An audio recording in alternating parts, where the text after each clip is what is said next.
Bonjour à tous, nous voici aujourd'hui devant la chapelle Saint-Hubert dans le village de Bouvines.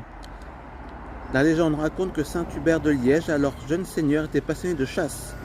Un vendredi saint, seul dans la forêt, un grand cerf blanc lui est apparu, portant entre ses bois une croix lumineuse.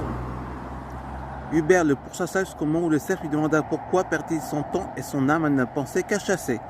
Hubert, terrorisé, promit de se convertir et devient le disciple de Saint Lambert, évêque de Liège, et devint lui-même évêque parmi ses miracles.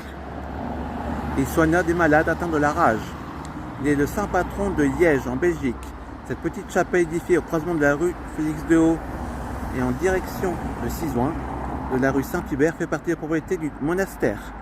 Elle fut construite en 1872 par Félix Dehaut, longtemps maire de Bouvines et propriétaire du château.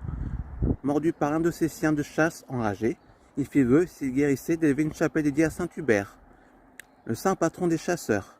A en effet la réputation de préserver de la rage. Félix Dehaut fut épargné. Il tient sa promesse et fait construire la chapelle. Pourtant, petite curiosité, ce n'est pas certain que ce soit Saint-Hubert et un chien qui orne le fronton de la chapelle, mais plus probablement Saint-Michel, terrassant un dragon. C'est un moine mal puisque Saint-Michel est lui-même invoqué pour guérir les infections liées aux blessures de guerre, de chasse ou de travaux agricoles. Même si elle tombe en désuétude et s'abîme au fil des ans. Elle renferme 7 magnifiques vitraux signés Édouard Didron, maître verrier 1836-1902. On doit notamment des vitraux de la cathédrale Notre-Dame-de-la-Treille de Lille. A noter que c'est une chapelle à double entrée, l'une sur la route, l'autre par le parc du monastère.